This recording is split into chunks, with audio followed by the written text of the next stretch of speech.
Assalamualaikum Ustadz. Waalaikumsalam warahmatullahi wabarakatuh. Saya ingin bertanya Ustadz, bagaimana perayaan Nabi dalam pandangan Islam? Perayaan Nabi macam mana maksudnya? Perayaan Maulid Ustadz, maaf Ustadz. Perayaan Maulid Maulid. Nabi dalam Perayaan Maulid Nabi dalam pandangan Islam. pandangan Islam boleh, nggak masalah. Dalam pandangan Islam tapi ya. Nah, dalam pandangan Islam, Islam ini kan dalilnya Quran dan hadis. Terus apakah pernah dikerjakan di zaman Nabi Ustadz? Maksudnya perayaan Maulid Nabi ini. Iya Ustadz. Ya kalau kita lihat secara perayaan seperti yang dibuat sekarang ini, ya memang nggak ada. Cuman bukanlah berarti kalau nggak ada itu langsung nggak boleh. Terus sedangkan dalam Al-Quran telah diterangkan bahwasannya agama itu sudah sempurna Ustadz. Nggak bisa kita tambahin dan tidak bisa kita kurangi lagi Ustadz. Oh, di sini salah besarnya di sini. Di sini salah besarnya. Al-Quran surat Maidah ayat 3 itu mengatakan, pada hari ini telah kusempurnakan agamamu untukmu. Nah, cuman sempurna itu kita tanya sempurna sebagai apa? Sempurna yang dimaksud dalam ayat tersebut sempurna sebagai dalil. Maka dalillah yang menentukan. Kalau ada dalilnya berarti boleh. Kalau nggak ada dalilnya, ya berarti tak boleh. Tinggal yang dituntut pertanyaannya, Maulid Nabi ini ada nggak dalilnya? Bukan ada nggak dicontohkan di zaman Nabi. Bukan itu pertanyaannya. Ada nggak dalilnya? Itu. Maka kalau ditanya ada nggak dalilnya, ya kita jawab ada. Al-Quran mengatakan wazakirhum bi ayyamillah. Itu kata Allah. Ingatkan mereka kepada hari-hari Allah. Bagaimana pengertian hari-hari Allah dalam ayat itu? Nabi Muhammad menafsirkan ayat itu berdasarkan hadis dari Ubay bin Ka'ab. Nah, kata ayam, kata hari dalam ayat itu adalah nikmat dan karunia Allah. Berarti artinya bagaimana? Ingatkan mereka kepada nikmat-nikmat dan karunia Allah. Nah, oleh karena arti ayat itu ingatkan mereka kepada nikmat-nikmat dan karunia Allah, disinilah Ibnu Hajar, dua orang ulama baik Ibnu Hajar Asqalani dan Al-Hitami, beliau mengatakan kalau arti ayat itu ingatkan mereka kepada hari-hari dan kepada nikmat-nikmat dan karunia Allah, berarti Maulid itu boleh. Kenapa? Karena kelahiran Nabi itu adalah karunia Allah yang sangat besar, nikmat Allah yang terbesar. Boleh. Karena arti ayat itu seperti itu. Terus sahabat apakah pernah membuat perayaan itu Ustadz? Nah, sahabat memang tidak pernah bikin. Jadi kalau misalnya sahabat nggak bikin, pertanyaannya ngapain kita bikin gitu kan? Iya, Ustaz. Di sini sering orang bodoh berpikir. Salahuddin Al-Ayyubi, kenapa dia pertama kali membuat perayaan Maulid ini? Kenapa dia bikin? Karena berangkat pemikiran itu dari surat Hud ayat 120 gitu. Kalau nggak salah saya coba buka surat Hud ya, ayat 120. Dan semua kisah dari rasul-rasul yang kami ceritakan kepadamu ialah kisah-kisah yang dengannya kami teguhkan hatimu. Dan dalam surah ini telah ulangi lagi. Dan semua kisah dari rasul-rasul yang kami ceritakan kepadamu, semua kisah rasul-rasul kami ceritakan kepadamu ya Muhammad, yang dengan kisah itu kami teguhkan hatimu. Coba bayangkan. Semua kisah rasul-rasul kami ceritakan kepadamu ya Muhammad, yang dengan kisah itu kami teguhkan hatimu. Mari kita berpikir.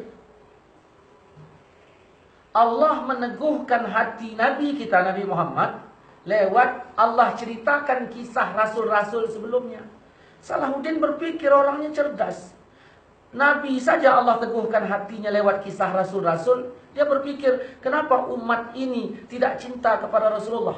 Karena mereka hanya mengenal nama, tapi tidak mengenal sosok. Maka dikumpulkannya lah umat segitu banyak, dipanggilkannya ahli sejarah untuk menceritakan kisah Nabi Muhammad supaya umat ini cinta kepada Nabi Muhammad. Sahabat kenapa nggak bikin? Kan gitu. Sahabat kenapa nggak bikin?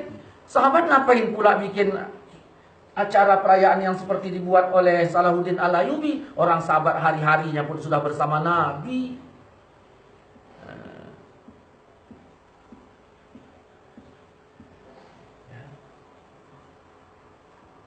Jadi jelas ya? Nah, jelas. Kemudian ada orang mengkritik, kalau begitu Ustadz katanya, kalau berdasarkan ayat itu tadi, semua rasul-rasul kami kisahkan, berarti bikinlah maulid Nabi semuanya, maulid Nabi Adam, Nabi Ibrahim, Nabi Idris dan sebagainya. Di sini kita harus bijak berdalil. Coba buka surah An-Nisa ayat 164. Coba buka An-Nisa ayat 164. Nah. Ya. Dah. Dapat.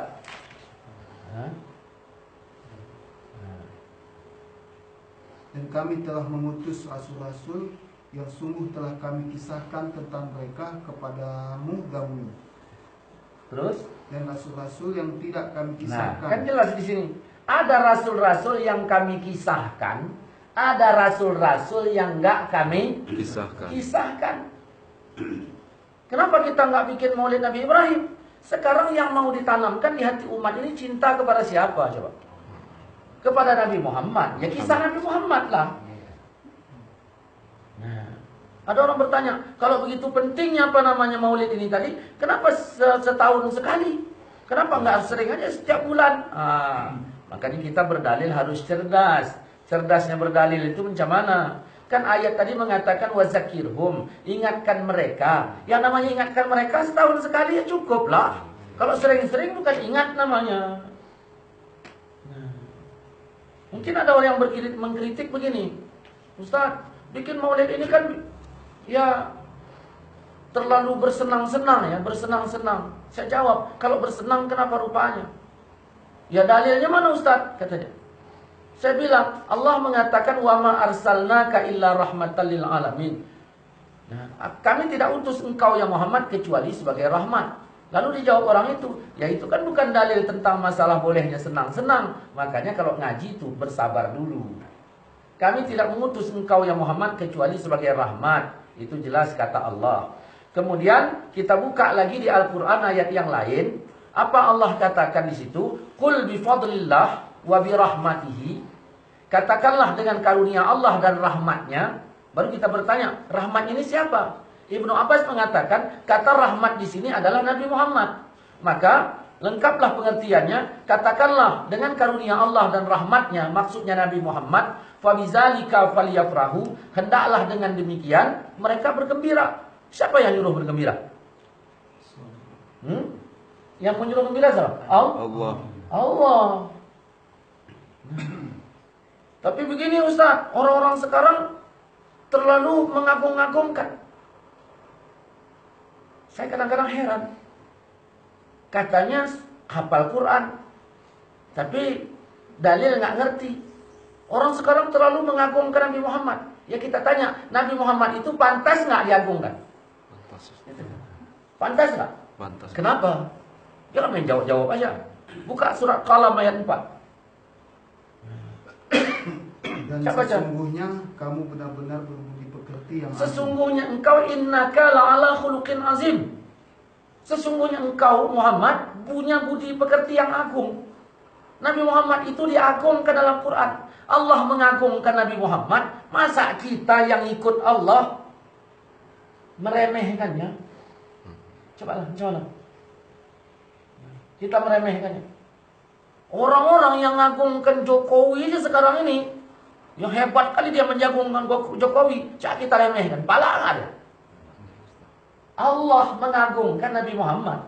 Datang awak yang ingin masuk surga Allah ini meremehkannya atau nggak mau mengagungkannya, macam mana? Disitulah kita berpikir. Kemudian, apakah mengagungkannya itu berfaedah? Al-Quran surah Al-Had ayat 30 mengatakan, wa may yu'azzim hurumatillah. Siapapun yang mengagungkan, siapapun mengagungkan yang terhormat di sisi Allah, itu lebih baik baginya di sisi Tuhannya. Ada orang berkata begini Ustaz. Kita tengoklah perayaan-perayaan Maulid Nabi ini, menghabiskan dana segala macam. Apa enggak mubazir? Ya, kita jawab aja lah logikanya. Orang mestakan anaknya itu besar enggak dananya? Besar, Ustaz. Besar. Kalau sama perayaan Maulid Nabi yang biasa-biasa ini mana besar?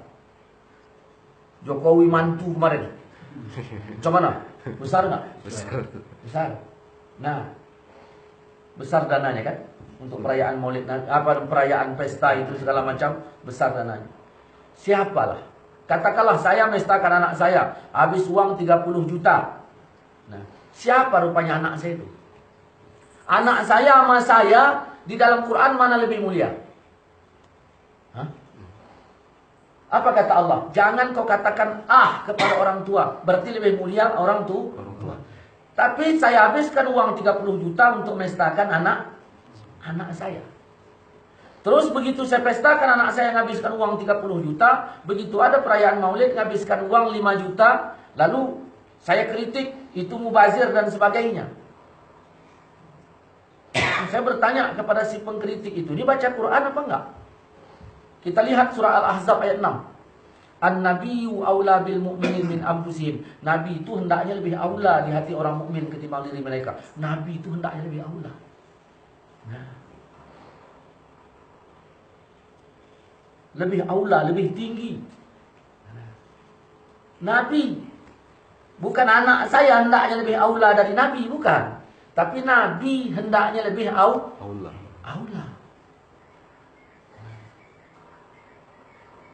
Jadi tidak sembarangan. Kalau bicara Maulid ini, ya luas.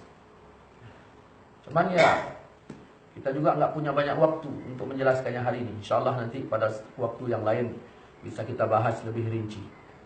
Ya, cukuplah ya. Yes,